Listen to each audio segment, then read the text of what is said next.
managed to get on very nicely. At the first moment we evidenced an inclination for bed. The visiting natives, with soft Ioranas, faded away, and Tehei and Biaura likewise faded away. The house consisted of one large room, and it was given over to us, our host going elsewhere for sleep. In truth, their castle was ours, and right here I want to say that of all the entertainment I have received in this world at the hands of all sorts of races in all sorts of places, I have never received entertainment that equaled this at the hands of this brown-skinned couple of Tahaa. I do not refer to the presents, the free-handed generousness, the high abundance, but to the fineness of courtesy and consideration and tact, and to the sympathy that was real sympathy in that it was understanding. They did nothing they thought ought to be done for us according to their own standards, but they did what they divined we wanted to be done for us, while their divination was most successful. It would be impossible to enumerate the hundreds of little acts of consideration they performed during the few days of our intercourse. Let it suffice for me to say that of all hospitality and entertainment I have known, in no case was theirs not only not excelled, but in no case was it quite equaled. Perhaps the most delightful features of it was that it was due to no training, to no complex social ideals, but that it was untutored and spontaneous outpouring from their hearts. The next morning we went fishing. That is, Tehei, Charmian, and I did, in the coffin-shaped canoe. But this time the enormous sail was left behind. There was no room for sailing and fishing at the same time in that tiny craft. Several miles away, inside the reef in a channel 20 fathoms deep, Tehei dropped his baited hooks and rock sinkers. The bait was chunks of octopus flesh, which he bit out of live octopus that writhed in the bottom of the canoe. 9 of these lines he set, each line attached to one end of a short length of bamboo floating on the surface. When a fish was hooked, the end of the bamboo was drawn under the water. Naturally, the other end rose up in the air, bobbing and waving frantically for us to make haste.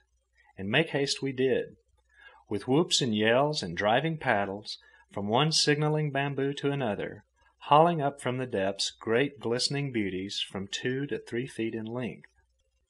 Steadily to the eastward, an ominous squall had been rising and blotting out the bright trade-wind sky. As we were 3 miles to the leeward of home, we started as the first wind gusts whitened the water. Then came the rain, such rain as only the tropics afford, where every tap and main in the sky is open wide, and when to top it all, the very reservoir itself spills over in blinding deluge. Well, Charmian was in a swimming suit, I was in pajamas, and Tehei wore only a loincloth. Biaura was on the beach waiting for us, and she led Charmian into the house in much the same fashion that a mother leads in a naughty little girl who's been playing in mud puddles. It was a change of clothes and a dry and quiet smoke while Kai was preparing. Kai, by the way, is the Polynesian for food or to eat, or rather, it is one form of the original root, whatever it may have been, that has been distributed far and wide over the vast area of the Pacific. It is Kai in the Marquesas, Rarotonga, Manahiki, Niue, Whakafo, Tonga, New Zealand, and Vate. In Tahiti, to eat changes to amu. In Hawaii and Samoa, to ai.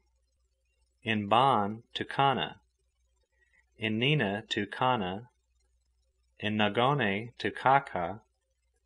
And in New Caledonia, to ki. But by whatever sound or symbol, it was welcome to our ears after that long paddle in the rain. Once more we sat in the high seat of abundance until we regretted that we had been made unlike the image of the giraffe and the camel. Again, when we were preparing to return to the Snark, the sky to windward turned black, and another squall swooped down. But this time it was little rain and all wind. It blew hour after hour, moaning and screeching through the palms, tearing and wrenching and shaking the frail bamboo dwelling, while the outer reef set on a mighty thundering as it broke the force of the swinging seas. Inside the reef, the lagoon, sheltered though it was white with fury, and not even Tehei's seamanship could have enabled his slender canoe to live in such a welter. By sunset, the back of the squall had broken, though it was still too rough for the canoe. So I had Tehei find a native who was willing to venture his cutter across to Raiatea for the outrageous sum of $2 Chile, which is equivalent in our money to 90 cents.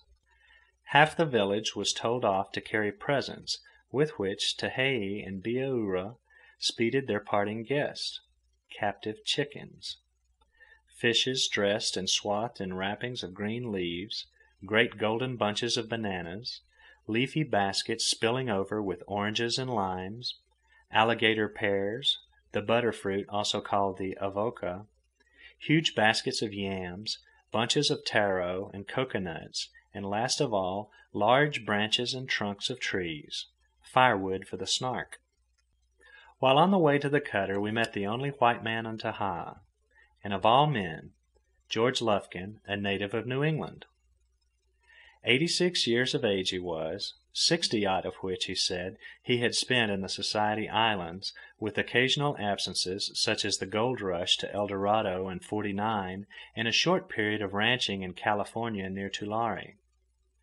Given no more than 3 months by the doctors to live, he had returned to his South Seas and lived to 86, and to chuckle over the doctors aforesaid, who were all in their graves. Feifei he had, which is the native for elephantiasis, and which is pronounced Feifei. A quarter of a century before, the disease had fastened upon him, and it would remain with him until he died. We asked him about kith and kin.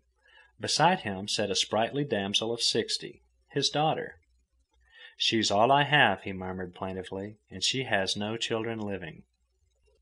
The cutter was a small, sloop-rigged affair, but large it seemed along Tehei's canoe. On the other hand, when we got out on the lagoon, we were struck by another heavy wind squall. The cutter became Lilliputian, while the Snark, in our imagination, seemed to promise all the stability and permanence of a continent. They were good boatmen. Tehei and Bihaura had come along to see us home, and the latter proved a good boatwoman herself. The cutter was well ballasted, and we met the squall under full sail. It was getting dark, the lagoon was full of coral patches, and we were carrying on. In the height of the squall we had to go about in order to make a short leg to windward to pass around a patch of coral no more than a foot under the surface. As the cutter filled on the other tack, and while she was in that dead condition that precedes gathering way, she was knocked flat. Jib sheet and main sheet were let go, and she righted into the wind. 3 times she was knocked down, and 3 times the sheets were flung loose, before she could get away on that tack. By the time we went about again, darkness had fallen.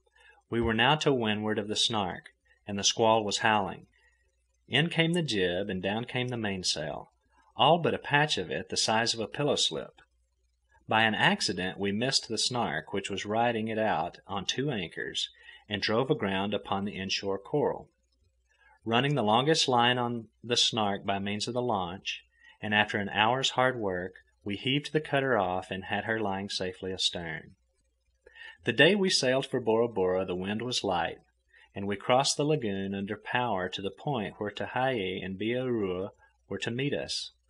As we made in to the land between the coral banks, we vainly scanned the shore for our friends. There was no sign of them. "We can't wait," I said. "This breeze won't fetch us to Bora Bora by dark, and I don't want to use any more gasoline than I have." You see, gasoline in the South Seas is a problem. One never knows when he'll be able to replenish his supply. But just then, Tehei appeared through the trees as he came down to the water. He had peeled off his shirt and was wildly waving it. Bihaura apparently was not ready. Once aboard, Tehei informed us by signs that we must proceed along the land till we got opposite to his house. He took the wheel and conned the Snark through the coral, around point after point, till we cleared the last point of all. Cries of welcome went up from the beach, and Bihaura assisted by several of the villagers,